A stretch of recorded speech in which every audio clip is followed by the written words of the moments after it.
Rain had been tapping the courthouse windows since dawn.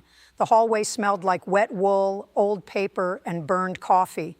I remember the file on my bench feeling heavier than leather should feel. Some mornings, before the first oath, you can sense a life about to split. If you've ever walked into a hard room while pretending you weren't afraid, stay with me. I know that walk. I've watched it for 32 years from behind a bench of oak, and I still haven't grown used to it. My name is Judge Samuel Mercer, and that Monday started like many others. Gray sky outside, gray light inside, people waiting to hear what their mistakes would cost them. The bailiff set the calendar on my desk and gave me a look. Not alarm, not pity, just the look people wear when money and pride are about to collide. By 9 o'clock, every bench in that courtroom was filled. A roofer with a bandaged hand, a school bus driver rubbing her wedding ring, a boy no older than 16 staring at his untied laces. Then I opened the file that had everyone whispering in the hallway. The total sat near the top in cold black print, $28,416. For a 19-year-old girl, that number felt obscene. The name on the page made some heads lift at once.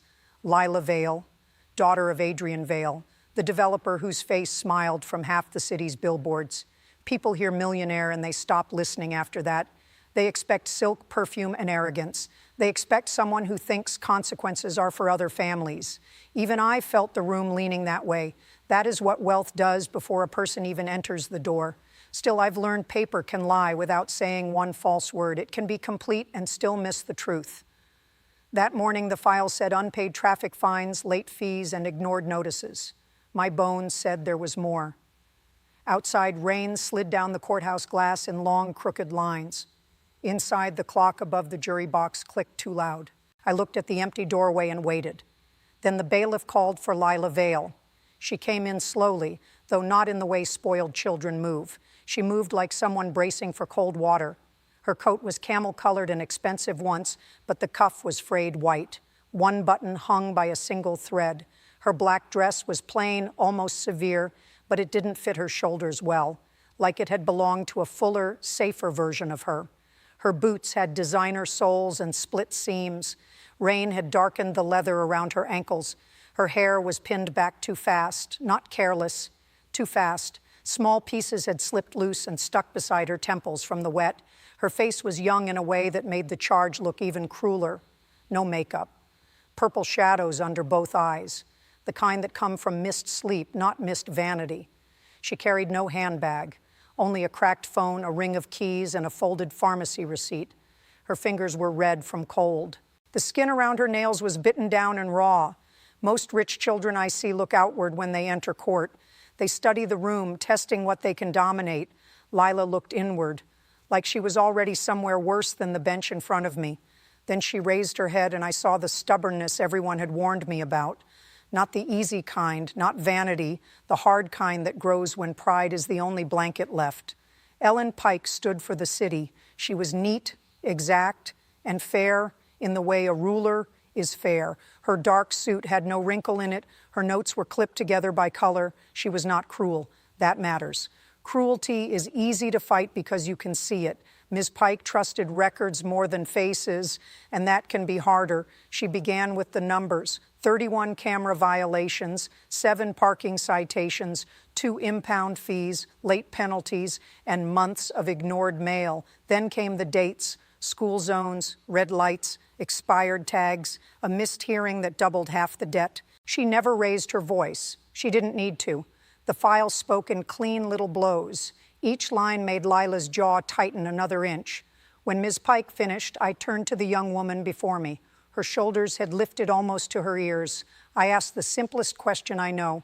Miss Vale, before I say anything else, what do you want me to understand?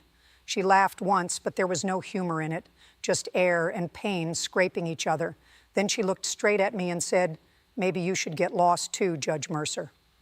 The whole room went still. The words hit the wood and stayed there. Her own face changed before mine did.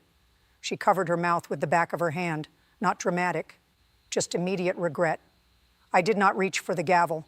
I've learned shame can silence a person harder than wood can. So I folded my hands and waited. When she looked up again, her eyes were already glassy. I said, "You can start over, that's all. No sermon, no threat, Just a door left open 1 more inch. She tried once and failed. Tried again and got out 3 words. I don't live there. I looked down at the notices. Everyone had been mailed to her father's tower downtown. Have you ever seen a room decide who someone is before they finish breathing? I have, and I hate that part of my job. So I asked her where she did live. She swallowed hard and rubbed her thumb over the cracked corner of her phone. In a room over Marcy's Diner on State Street. Month to month. Cash when I can. That was the first turn. The millionaire's daughter had no access to the millionaire's home, no key, no room, not even mail she could touch without being stopped by lobby security. I asked when she had moved out. She said, he told me to leave 2 days after my 19th birthday. I asked why. She stared at the floor for a long time, then she answered with the flat voice of someone repeating a wound. Because I wouldn't smile for his fundraiser after my mother's funeral. There are some sentences that drain the room. That was one of them. Ms. Pike shifted, but she held her ground. She said the car was still registered to Lila Vale. That meant responsibility. And on paper, she was right, but paper had started to bend. I asked Lila when she last had the vehicle. She said February. The hearing was in October. That alone bothered me. She unlocked her phone with shaking fingers and showed my clerk a chain of texts. Please take my name off the SUV. Please stop sending drivers in it. Please answer me. No answer came from Adrian Vale. That was the second turn. The city said she ignored the problem. The phone said she had begged to end it again and again for months. Ms. Pike asked why she never reported it stolen. Lila closed her eyes before answering. Because my little brother still lived there. If I brought police to that building, they'd take it out on him. She said little brother, but her hand had already reached into her coat pocket. That is when I noticed the hospital band. Faded plastic. Child-sized. Her fingers froze around it when she saw me looking. I asked whose name had been on that band. Her voice broke on the answer. Owen. He's 8. He has leukemia. And some nights he couldn't breathe without turning blue. The courtroom changed shape right there. Not loudly. No gasp. Just 100 private thoughts stopping at once. Lila told me the house nurse would call her when Adrian Vale was away, which she said was often. If Owen spiked a fever, she went. If he threw up blood, she went. If he cried for her, she went. Now the worst part came out piece by piece. 3 of those camera tickets were hers. She admitted that before anyone asked. She drove the SUV at dawn to get Owen to the children's hospital. She wasn't hiding that. She looked straight at me when she said it. I sped. I crossed where I shouldn't. I would do it again if he stopped breathing. That was the third turn. Not because it excused every line in the file, but because the room finally saw a person making impossible choices, not easy ones. And she had told the truth against herself. Her chin trembled once, then held. She said Adrian Vale told reporters he was teaching her responsibility. He told friends she was wild. He told staff not to let her upstairs unless a child was sick. I asked if her father helped pay for Owen's care. She gave one short laugh. He pays for pictures, not care. Pictures get framed. Ms. Pike glanced at the exhibits again, slower this time. The numbers had not changed, but their shape had. Anyone can sound reckless if you leave out the reason they were running. That is how cold systems stay clean. I turned to the city table and asked for every supporting record, every timestamp, every camera image, every tow report. If a debt is going to crush a young life, I want to see its face. The clerk wheeled the monitor toward me, and the first image filled the screen. Rain on a windshield. A silver SUV crossing an intersection. The plate matched. The driver's face did not. The camera still was grainy, but not useless. Broad shoulders, a shaved head, a wristwatch the size of a fist. Lila sat 5 feet from me, thin as wire, with hands too small for that wheel. Ms. Pike said camera images are imperfect. That was true. So I asked for the garage exit logs from Adrian Vale's building. The city had them attached, but had not emphasized them. I think they assumed nobody would need to. There it was. Key card used at 11:42 p.m., again at 2:11 a.m., again at 4:03 a.m., always from the staff garage, never from the lobby. Lila's name was on none of those entries. A man named Denton used the garage card most nights. Another named Rourke used it twice. Both were employed by Vale Security Group, owned by her father. Please stay with me here because a missing minute can wreck a whole life. That morning, a few missing minutes started to save one. Truth often enters quietly, then it refuses to leave. Next came a parking ticket from the hospital lot. The city had treated it like just another violation. I enlarged the time and location. Children's Oncology Wing, 5:23 in the morning. Lila did not look at the screen. She stared at her own wrists. I asked if that was the morning Owen had trouble breathing. She nodded once. No speech left in her. Ms. Pike still defended the rules. She said the city cannot guess who really drives a registered vehicle. It must rely on ownership. If that rule bends too much, every debtor will tell a sad story. I told her that was a fair concern. Then I asked one more question. Did the city review the notice addresses after mail came back unopened? Did anyone compare the dates to the building logs? She looked down. No. Did anyone ask why camera tickets kept landing while this young woman was clocked in at a diner? Because yes, Lila had brought those time cards too, grease stains and all. The screen showed them. Marcy's Diner, night shift. Signed out at 3:58 a.m. on one of the same nights the SUV crossed town at 2:11. Math can be merciful when people are not. Then Rosa Mendoza stood up from the second row. Small woman, blue scrub jacket, hands folded so tightly they looked painful. The bailiff started toward her, but I raised a hand. She said she was Owen's night nurse. She had not planned to speak, but she could not sit there and hear the girl called careless. Her voice shook with anger she had swallowed for months. Rosa told us Adrian Vale often turned his phone off after midnight.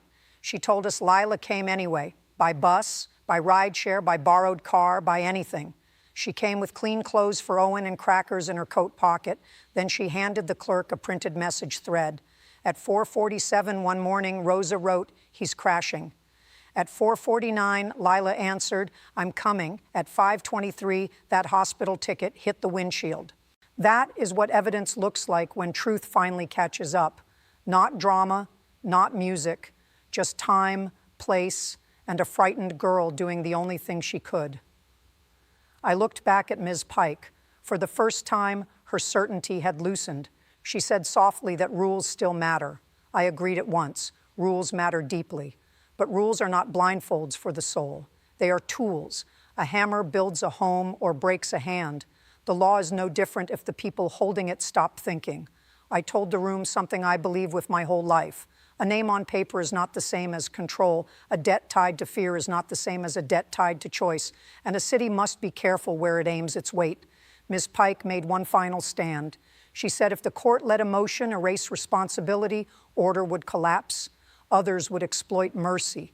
The room listened because that argument always sounds strong at first. I answered her slowly. Mercy is not the same as surrender. It is judgment with both eyes open. And what collapses order faster than anything is punishing the wrong person. Then I picked up the gavel. The wood felt small in my hand. Some rulings come fast. This one deserved room to breathe. I found that most of the violations were not proven against Lila Vale. The city's own records placed other drivers behind that wheel. The notices were sent where she could not reach them. The late fees built on a silence she did not create. Gavel. All collection penalties were dismissed. Gavel. All failure fees tied to missed notices were vacated and removed. Then I turned to the 3 hospital morning violations she admitted herself. Gavel. I found emergency need, honest disclosure, and no reckless pattern beyond those nights. Those charges were reduced to a safety course with no money owed. The total fell from $28,416 to $0. Not because pain erased truth, because truth had finally been separated from convenience. That is the work. Lila did not cry the way movies teach you to expect. She pressed both palms flat against the table. Her shoulders dropped in tiny pieces like hooks coming loose from her bones. Then she looked down because relief can feel almost indecent in public. Her mouth opened, but no sound came. She bit the inside of her cheek. I could see it.